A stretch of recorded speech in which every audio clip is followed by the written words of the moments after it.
आपको इतना गुस्सा क्यों आता है? तो उस पे फूल तो बरसाए नहीं जाएंगे। अनियोजित तरीके से विकास हुआ। एक चीज़ बड़ी कही जा रही है कि दिल्ली से चिट्ठी आती है, दिल्ली से चिट्ठी आती है, सरकार को अधिकारी चला रहे हैं। दिल्ली से बजट आता है। अशोक गहलोत वर्सेस पायलट, आपको क्या लगता है इस पर? नमस्कार, मैं रेणुका चौधरी और आप देख रहे हैं द इंडिया मूव्स। आज हमारे साथ है यूडीएच मंत्री जाबर सिंह कर्रा, जिनसे हम कई मुद्दों पर खास बातचीत करेंगे। सर, आपका द इंडिया मूव्स में बहुत बहुत स्वागत है। धन्यवाद। सर, मेरा सबसे पहला सवाल यही है कि आपको इतना गुस्सा क्यों आता है?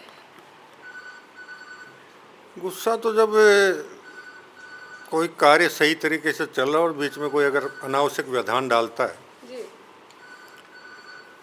तो निश्चित रूप से क्रोध होगा ही। जब कोई कार्यक्रम समुचित रूप से चल रहा हो, बातचीत किसी की समुचित रूप से चल रही हो और बीच में अगर कोई व्यवधान डालने का प्रयास करेगा तो उस पर फूल तो बरसाए नहीं जाएंगे, इसलिए आता है। ओके। सर, जैसे कि अभी झारखंड में छात्रों का प्रदर्शन चल रहा है पेपर लीक जैसे मुद्दों को लेकर, तो आपका क्या कहना है जेनजी को लेकर, युवाओं को लेकर? देखिए, ये कटु सत्य है कि युवाओं के भविष्य के साथ पेपर चोरी और सामूहिक नकल, ये दो कारण हैं उनके भविष्य के साथ खिलवाड़ करने के। जो मेहनती विद्यार्थी हैं, मेहनती युवा हैं, मेहनती छात्र हैं या मेहनती प्रतियोगी परीक्षा के प्रत्याशी हैं, तो निश्चित रूप से उनके साथ, उनके भविष्य के साथ, उनके सपनों के साथ खिलवाड़ होता है। अब ये कोई आज की बीमारी नहीं है। भारत की आज़ादी के तुरंत बाद जिस प्रकार का वातावरण इस राष्ट्र में बनना चाहिए था, वो वातावरण नहीं बन पाया। और दुर्भाग्य ये रहा कि आज़ादी के तुरंत बाद 1948 में जो पहला सेना खरीद घोटाला हुआ, तब से लेकर मुंद्रा कांड से लेकर नागरवाला कांड और उसके बाद एक कांड होते गए और दोषियों के खिलाफ कहीं कोई कड़ी कार्रवाई नहीं हुई। और दुर्भाग्य ये भी रहा कि सेना खरीद घोटाला जो 1948 में हुआ, उसका जो मुख्य आरोपी था ब्रिटेन में भारत का अधिकारी, जिसे हम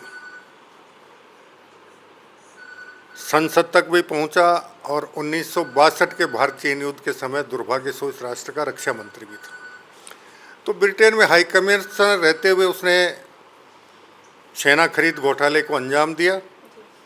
उसके बाद इस देश का दुर्भाग्य रहा कि वो संसद में भी पहुंचा और 62 के चीन युद्ध के समय इस राष्ट्र का रक्षा मंत्री भी था, जिसने सेना की मांग को अनसुनी की और जिसकी वजह से भारतीय सेना को, भारत को चीन के युद्ध में भारी शर्मनाक हार झेलनी पड़ी। तो शुरुआत से जिस प्रकार का वातावरण इस राष्ट्र में बना, अब पिछले 12 साल में और बीच बीच में चाहे 1977 में संयुक्त विपक्षी दल की जनता पार्टी की सरकार बनी, उसने कुछ सुधार करने की कोशिशें भी की थी, बहुत से सुधार भी हुए। इंस्पेक्टर राज ख़त्म हुआ, परमिट राज ख़त्म हुआ था। उसके बाद बीच बीच में फिर सरकारें बनी, उस समय भी प्रयास हुए। अटल जी के समय में भी कुछ प्रयास हुए और अब पिछले 12 साल से माननीय मोदी जी भी प्रयास करें कि इन सारी स्थितियों में सुधार हो। लेकिन चूँकि हमारे यहाँ ये भी एक कटु सत्य है कि आज़ादी के तुरंत बाद जिस प्रकार का वातावरण बना था, उसको ठीक होने में भी 5-10 साल और लगेंगे। सर, आप यूडीएच मंत्री हैं, जनता का सिर्फ जनता ने यही रट लगा रखी है कि विकास, सड़कें टूटी हैं, तो आप जनता को कैसे आश्वासन देना चाहोगे कि सरकार किस तरीके से जो है काम कर रही है, क्या व्यवस्थाएं जो है चल रही है? देखिए, ये भी एक कटु सत्य है कि पिछले वर्षों में जिस प्रकार नगरों का अनियोजित तरीके से विकास हुआ और वो नगर से महानगर बने, गांव से कस्बे बने, कस्बे से शहर बने, शहर से नगर बने, नगर से महानगर बने, तो ये अनियोजित विकास की वजह से सारी समस्याओं का, जो चाहे सड़कें टूटने का मामला हो, चाहे ड्रेनेज का मामला हो, चाहे जल भराव का मामला हो, ये सारी समस्याएं उत्पन्न हुई थी। अब पिछले 31 महीने में हम लगातार प्रयास कर रहे हैं कि इन समस्याओं के स्थायी समाधान के लिए क्या उपाय किए जा सकते हैं।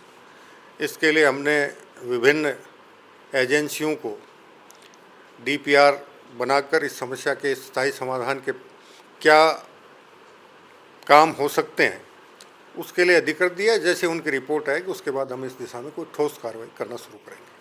सर, एक चीज़ बड़ी कही जा रही है कि दिल्ली से चिट्ठी आती है, दिल्ली से चिट्ठी आती है, सरकार को अधिकारी चला रहे हैं। आपको क्या लगता है ऐसा हो रहा है? इस पर आपका क्या कहना है? देखिए, लोकतंत्र में दो पक्ष हुए, एक सत्ता पक्ष हो गया, एक विपक्ष हो गया। सत्ता पक्ष का काम है राज्य की समस्याओं के समाधान और विकास को गति प्रदान करना, आम लोगों के हित में काम करना, जन कल्याणकारी कार्यक्रमों का क्रियान्वयन करना और हर वर्ग का कल्याण कैसे हो इसके बारे में लगातार सतत प्रयास करना। विपक्ष के लोकतंत्र के सिद्धांत के अनुसार सबसे महत्वपूर्ण काम ये होता है कि वो सरकार की समालोचना करे। समालोचना का अर्थ ये है कि अगर किसी काम में कोई त्रुटि है, कोई कमी उनको नज़र आती है, तो उन कमियों को इंगित करते हुए उसके सुधार के लिए सकारात्मक सुझाव दें और जो बेहतर काम हो रहे हैं उनको और बेहतर तरीके से कैसे किया जा सकता है इसके बारे में अपने विचार प्रकट करें।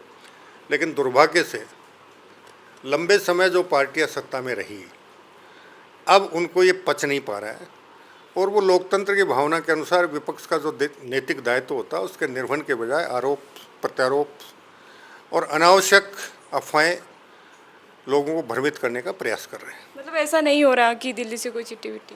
देखिए, दिल्ली से बजट आता है और पिछले 31 महीने में राजस्थान को केंद्र सरकार के मार्फत लगभग 5 लाख करोड़ रुपए से ज़्यादा के प्रोजेक्ट मिले हैं। वर्षों से लंबित हमारा, जिसे पहले ERCP का नाम दिया गया था, राम जल सेतु के नाम से उसकी कार्रवाई शुरू हुई, स्वीकृति हुई, 30,000 करोड़ रुपए से ज़्यादा के कामों के वर्क ऑर्डर जारी हो गए और भारत सरकार ने उसको स्वीकृति दी, तब ये संपन्न हो पाया। उसके बाद अभी 1994 में जो यमुना जल समझौता हुआ था, नए सिरे से उसको आदरणीय प्रधानमंत्री जी के हस्तक्षेप से नए सिरे से MOU हुआ है, समझौते पत्र पर हस्ताक्षर हुए, DPR बनी है और काम तेज़ी से आगे बढ़ रहा है। जयपुर मेट्रो फेज़ 2 परियोजना बनी, भारत सरकार ने उसको स्वीकृति दी और प्रधानमंत्री जी के हाथ उसका शिलान्यास हुआ।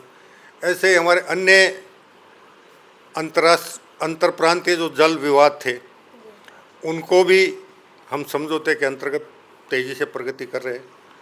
इसके अलावा प्रदेश के विकास के लिए, सड़क नेटवर्क के लिए और दूसरे जन कल्याणकारी योजनाओं के लिए लगातार भारत सरकार का सकारात्मक सहयोग माननीय मुख्यमंत्री जी के प्रयासों से प्रदेश को मिल रहा है।